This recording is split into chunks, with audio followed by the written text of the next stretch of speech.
Republik Indonesia menyampaikan warta berita. Perbaikan berbagai sarana dan prasarana fasilitas kesehatan disesuaikan dengan karakter varian Omikron yang berbeda dengan sebelumnya dan membutuhkan penanganan yang berbeda pula.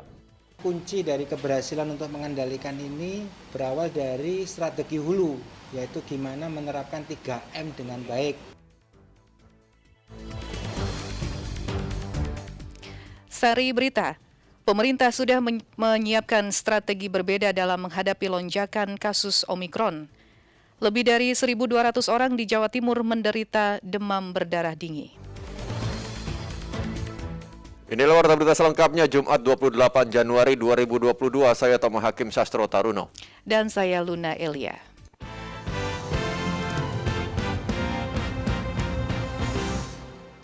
Mengawali warta berita malam ini, kami hadirkan sekilas berita utama.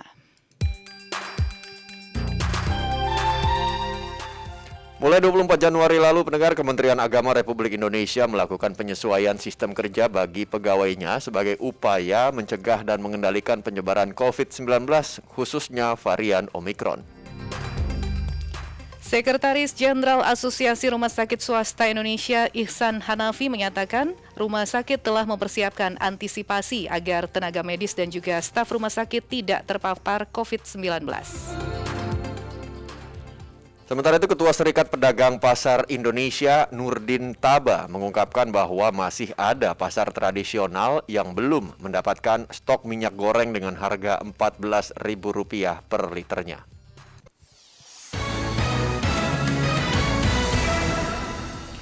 Kita ke informasi pertama, Saudara. Pemerintah sudah mempersiapkan strategi berbeda dalam menghadapi lonjakan kasus COVID-19, khususnya varian Omikron di Indonesia. Menurut Presiden Joko Widodo, sejumlah perbaikan dilakukan dengan cara menyesuaikan karakter varian Omikron yang tentu memerlukan penanganan yang berbeda dari varian sebelumnya, yaitu varian Delta. Selengkapnya mengenai hal ini akan dilaporkan reporter Pradipta Rahadi. Assalamualaikum warahmatullahi wabarakatuh. Lonjakan kasus COVID-19 varian Omikron yang tengah terjadi di Indonesia mendapat perhatian serius Presiden Joko Widodo. Dalam keterangan pers di Istana Kepresidenan Bogor pada hari ini, Kepala Negara menyebut lonjakan kasus COVID-19 diperkirakan masih akan terus meningkat dalam beberapa minggu ke depan. Karenanya, Presiden Jokowi memastikan pemerintah sudah mempersiapkan strategi berbeda dalam menghadapi lonjakan kasus COVID-19 varian Omikron di Indonesia. Perbaikan berbagai sarana dan prasarana fasilitas kesehatan disesuaikan dengan karakter varian Omikron yang berbeda dengan sebelumnya dan membutuhkan penanganan yang berbeda pula. Salah satunya melalui layanan telemedicine. Presiden mengatakan penggunaan aplikasi kesehatan seperti telemedicine dapat membantu memberi layanan kesehatan dan tentu membantu mengurangi beban fasilitas kesehatan yang dapat digunakan untuk pasien dengan gejala lebih berat ataupun untuk menangani penyakit lainnya. Tak semua kasus COVID Omikron membutuhkan layanan langsung karena gejalanya tidak membahayakan. Yang paling penting, meminimalkan kontak. Ini akan mencegah penyebaran yang lebih luas. Ketika hasil tes PCR saudara positif tanpa ada gejala, silakan melakukan isolasi mandiri di rumah selama 5 hari. Bila ada gejala batuk, pilek, atau gejala demam, silakan gunakan layanan telemedicine atau ke puskesmas atau ke dokter terdekat. Lonjakan kasus COVID-19 juga sebelumnya sudah disampaikan Satgas Penanganan COVID-19. Juru bicara Satgas, Profesor Wiku Adhisa Smito, sudah meminta kepada perusahaan dan juga perkantoran yang bergerak di sektor non-esensial untuk menerapkan sistem bekerja dari rumah guna meminimalisir mobilitas orang sehingga mengurangi tingkat penularan virus. Mohon kepada perkantoran non-esensial dapat mempertimbangkan untuk menerapkan WFH kembali sebagai bentuk antisipasi terus meningkatnya kasus COVID-19. Lonjakan kasus COVID di wilayah aglomerasi sudah diprediksi oleh Kementerian Kesehatan. Lonjakan COVID ini masih akan terjadi dan puncaknya diperkirakan pada akhir Februari hingga awal Maret mendatang. Pemerintah mengimbau masyarakat untuk menjaga kesehatan dengan menerapkan pola hidup sehat dan mengurangi mobilitas untuk sementara waktu. Pendengar, pemerintah Provinsi DKI Jakarta memastikan bahwa penanganan COVID-19 di ibu kota masih terkendali, sehingga pemberlakuan rem darurat dianggap belum diperlukan saat ini. Laporan disampaikan oleh Alfred Stuter. Apakah dari Dinas Kesehatan ada opsi untuk tarik rem darurat? Pemerintah Provinsi DKI Jakarta menekankan penanganan kasus COVID-19 sampai saat ini masih terkendali, sehingga menurut mereka kebijakan rem darurat belum diperlukan. Kepala Bidang Pencegahan dan Pengendalian Penyakit Dinas Kesehatan Provinsi DKI Jakarta, Dwi Oktavia di Balai Kota menjelaskan kebijakan tersebut bakal diambil dengan melihat kondisi penanganan COVID-19 seperti penambahan jumlah kasus, keterisian tempat isolasi, hingga rumah sakit. Namun saat ini statusnya menurut dia masih terkendali meski trennya meningkat. Hal itu juga diperkuat dengan status PPKM level 2 yang masih berlaku di Jakarta. Rekomendasi dari kita kan kita selalu bahas dan sampaikan. Pada saat ini keputusannya mungkin memang belum untuk melakukan itu, dan analisa kan dilakukan tiap minggu, selain tiap hari tapi kan tiap minggu ya, dalam bentuk penetapan level PPKM yang juga berkoordinasi dengan pusat tentunya. Kondisi ini langsung mendapat reaksi beragam dari masyarakat. Ada yang memberikan semangat kepada nakes agar terus berjuang menangani pasien. Ada pula yang meminta petugas tegas dalam menindak pelanggaran protokol kesehatan. Saya Loki, warga Jakarta. Saya berharap kasus COVID-19 yang melanda semoga tidak ada lonjakan lagi. Mohon kepada petugas untuk semangat dan juga tegas dalam menindak pelanggaran. Saya Jimmy, warga Jakarta. Dalam kesempatan ini saya ingin memberi kesempatan pada tenaga medis. Semangat terus, jangan goyang. Kami percaya kepada kalian. Insya Allah COVID-19 ini cepat berakhir. Sebagai informasi, kasus aktif COVID-19 di Jakarta total mencapai 16.330 kasus dengan tingkat kematian 1,5%. Data tersebut kami kutip dari situs resmi penanganan COVID-19 Jakarta di corona.jakarta.go.id hari ini. Saudara, sejumlah kafe di kawasan SCBD Senopati hingga Gunawarman, Jakarta Selatan terkena sidak Direktorat Narkoba Polda Metro Jaya karena menimbulkan kerumunan saat penerapan protokol kesehatan atau PPKM level 2 di DKI Jakarta. Informasi tersebut kami hadirkan dalam sesi laporan khusus malam hari ini bersama reporter Fitra Maria. Laporan khusus. Laporan khusus. Laporan khusus.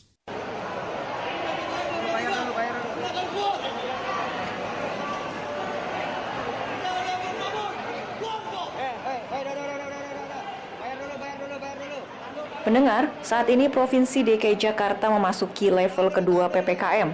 Di tengah ancaman COVID-19 varian Omikron, tim Direktorat Narkoba Polda Metro Jaya melakukan patroli di sejumlah kafe dalam rangka pengecekan protokol kesehatan level 2. Dari hasil pengecekan tersebut, tim menemukan salah satu bar di Jalan Gunawarman, Senopati, Jakarta Selatan yang masih beroperasi hingga dini hari. Tim memantau pengunjung di bar tersebut penuh sesak karena jumlah pengunjung dengan tempat yang disediakan tidak seimbang. Direktur Narkoba Polda Metro Jaya, Kombes Mukti Juharsa, yang ikut berpatroli memeriksa beberapa minuman di sana, serta memasang polis lain karena telah melanggar protokol kesehatan.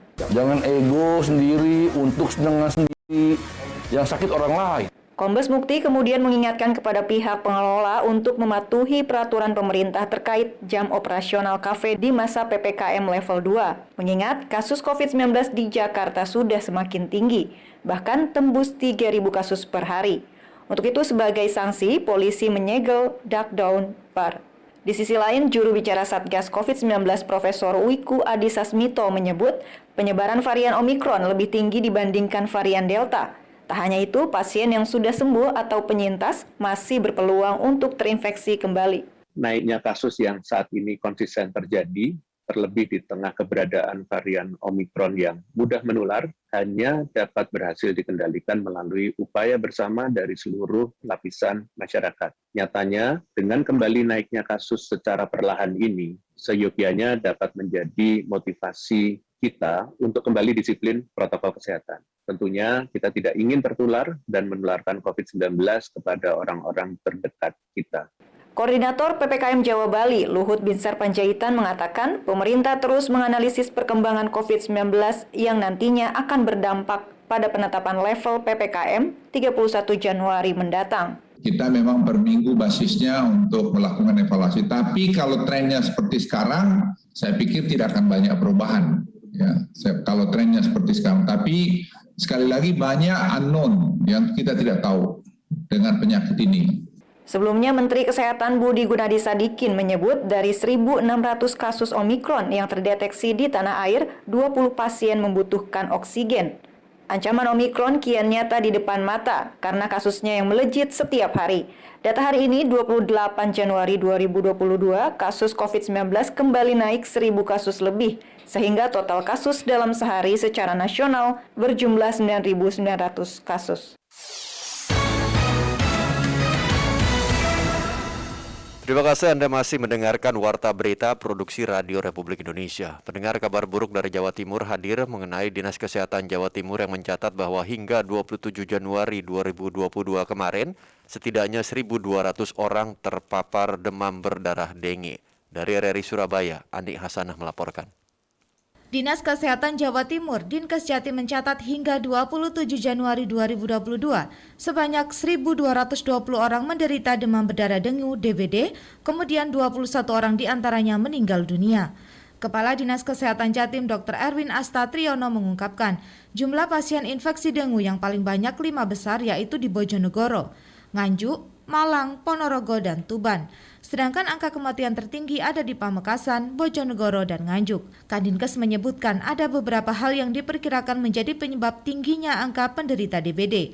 Di antaranya, masyarakat masih fokus dengan COVID-19 terlebih dengan adanya varian Omikron. Karena itu, kunci keberhasilan pengendalian ini, lanjut Dr. Erwin, melalui strategi hulu, yaitu menerapkan 3M dengan baik. Karena kunci dari keberhasilan untuk mengendalikan ini berawal dari strategi hulu, yaitu gimana menerapkan 3M dengan baik, yaitu menguras bak-bak mandi yang selama ini menjadi tempat tumbuhnya jentik-jentik. 2. Menutup bak-bak tertentu yang memang jarang dikuras. Dan yang terakhir adalah menyingkirkan atau mendaur ulang barang-barang bekas. Gerakan kembali 3M disambut baik masyarakat Kota Surabaya. Nandaria mengaku mendukung kegiatan bersih-bersih di lingkungan kampung. Ya, menurut saya bagus ya menggerakkan lagi bersih-bersih kampung, karena nggak cuman membebaskan dari jentik-jentik nyamuk, tapi juga kuman-kuman atau virus-virus. Apalagi dalam masa pandemi seperti sekarang ini kan sebagian besar penyakit itu kan karena memang lingkungan kita itu yang kurang bersih gitu ya. Dinas Kesehatan mencatat bahwa nyamuk Aedes aegypti spesial lantaran tidak berada di tempat-tempat jorok. Mereka berada di tempat-tempat yang jernih atau bersih, sehingga didorong masyarakat untuk bersama-sama menyelesaikan dengan level hulu, yaitu dengan melakukan pencegahan melalui 3M. Ani Hasana melaporkan. Masih terkait kasus DBD, menyikapi banyaknya kasus demam berdarah dengue atau DBD, pemerintah Kabupaten Pamekasan melalui Dinas Kesehatan melakukan fogging serentak di sejumlah sekolah. Informasinya akan dilaporkan reporter Purnama Iswantoro.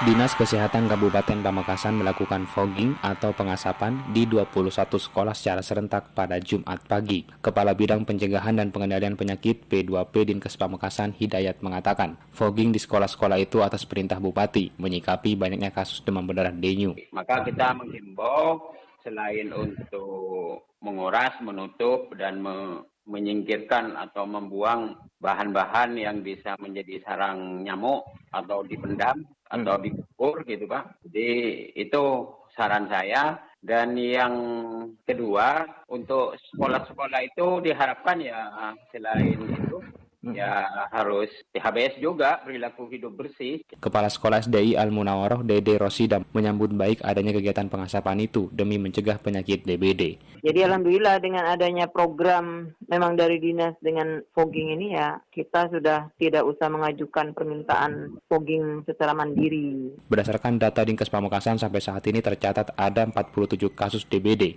4 diantaranya meninggal dunia.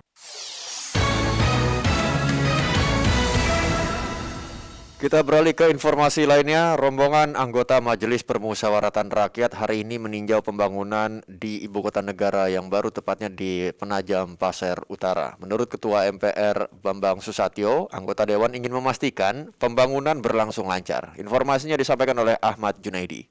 Pembangunan ibu kota baru ini bukan suatu yang ujuk-ujuk, bukan suatu yang baru. Bung Karno 67 sudah merencanakan pemindahan ibu kota. Rombongan Majelis Permusyawaratan Rakyat MPR RI Kamis 27 Januari 2022 meninjau kesiapan lokasi ibu kota negara IKN Nusantara yang berada di Kabupaten Penajam Pasir Utara PPU. Rombongan dipimpin Ketua MPR RI Bambang Susatyo serta Wakil Ketua Syarifuddin Hasan dan Sekjen MPR RI Ma'ruf Cahyono. Selain itu juga bersama rombongan MPR RI, Menteri PUPR Basuki Hadi Mulyono, Menteri PPN atau Kepala Bappenas Suharso Mono Arfa, dan Wakil Menteri Keuangan Suhasil Nazara, serta beberapa pejabat kementerian yang terkait. Bambang Susatyo mengatakan secara geografis pihaknya sudah melakukan kunjungan di lokasi IKN. Karena itu perlu dukungan semua pihak terkait agar target Agustus 2024 Istana Negara bisa segera terbangun.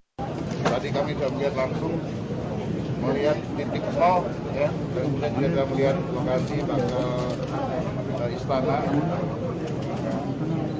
negara dengan target Agustus 2024 itu bisa selesai pembangunan untuk istana. Harapan kita tentu saja kalau menterinya bukan Pak Basuki, mungkin kita agak khawatir. Kalau menteri Bappenasnya bukan Pak Suharso, maka kita juga agak khawatir.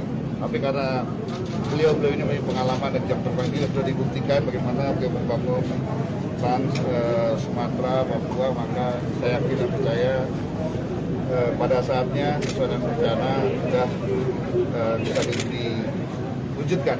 Apalagi Bambang menyebutkan rencana pemindahan ibu kota negara sudah pernah dilakukan pada masa pemerintahan Presiden Soekarno. Terlebih saat ini menjadi kebutuhan terutama untuk pemerataan ekonomi di timur Indonesia. Karena pembangunan ibu kota baru ini bukan suatu yang ujuk-ujuk, bukan suatu yang baru. Bung Karno 67 sudah merencanakan pemindahan ibu kota ke-57 ke Palangkaraya. Nah, makin ke sini kebutuhan pindah itu makin mendesak karena untuk penyebaran pemerataan ekonomi di kawasan timur juga mengurangi beban Pulau Jawa khususnya Jakarta terhadap pertumbuhan populasi penduduk yang demikian luar biasa. Kemudian pada zaman Pak SBY juga sudah dibentuk Badan Otorita Pembangunan Ibu Kota. Dalam kunjungannya kemarin, rombongan MPR RI didampingi Wakil Gubernur Kaltim Hadi Mulyadi dari Bandara Sultan Haji Muhammad Sulaiman Sepinggan Balikpapan menuju pembangunan Bendungan Semoy Sepaku, kemudian titik nol ibu kota negara melalui perjalanan darat. Serta terakhir, rombongan meninjau jembatan Pulau Balang menggunakan speedboat dan sore harinya langsung kembali menuju Jakarta.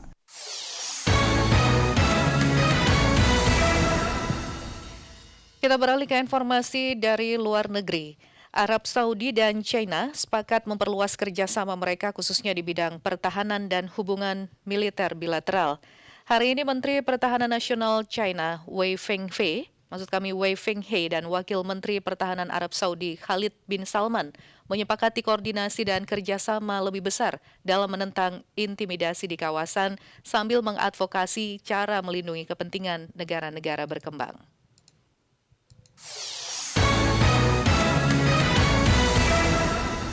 Kali ini kita simak informasi olahraga. Pendengar, Kepolisian Republik Indonesia siap memberikan pelayanan terbaik kepada seluruh atlet pelatnas balap sepeda yang tengah dipusatkan di Yogyakarta sebagai persiapan menuju SEA Games dan Asian Games. Dari Yogyakarta, Rosihan Anwar melaporkan. Kalau yang tengah ini Pak, ini pembalap naturalisasi kita satu-satunya dari Belanda.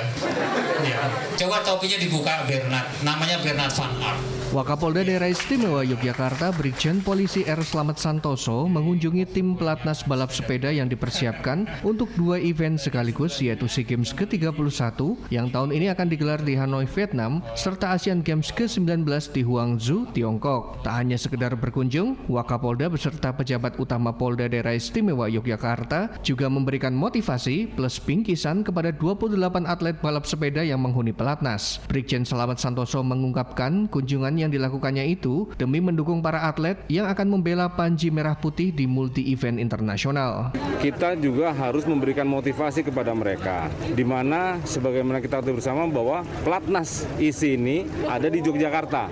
Oleh karena itu tadi saya atas perintah dari Bapak Kapolda mewakili beliau untuk memberikan motivasi kepada atlet-atlet dan maupun pelatih dan sebagainya.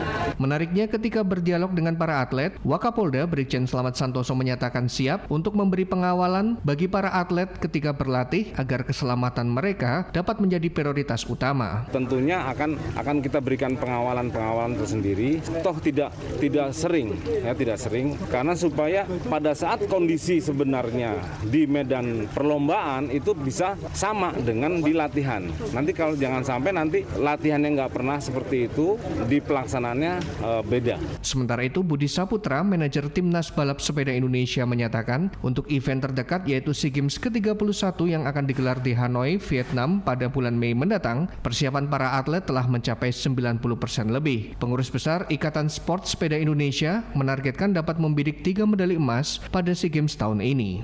Total atlet yang berlatih di Pelatnas Jogja itu ada 28 atlet yang sudah mengerucut karena kita sudah masuk ke entry by number, dan di bulan ketiga ini ada entry by name. Ini adalah sudah 90% tim intinya yang akan kita berangkatkan ke SEA Games. Target dari PBIC sendiri itu adalah 3 emas, 2 medali di mountain bike downhill dan 1 medali emas di road race individual time trial.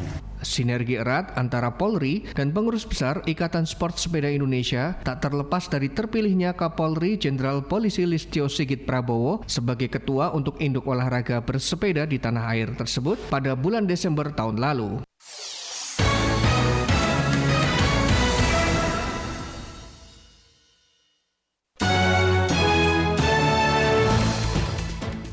Dan saudara, demikianlah Warta Berita Produksi Pro 3 Radio Republik Indonesia. Kami harap Anda tetap bersama kami untuk menyimak kembali informasi aktual lainnya dalam program Indonesia Menyapa. Selain itu, Anda juga bisa mendapatkan informasi aktual melalui portal resmi kami www.rri.co.id serta media sosial terverifikasi kami di Instagram dan juga Twitter @RRI Programa 3. Mewakili tim yang bertugas malam hari ini, saya Tom Hakim Sastro Taruno. Dan saya Luna Elia mengucapkan selamat malam.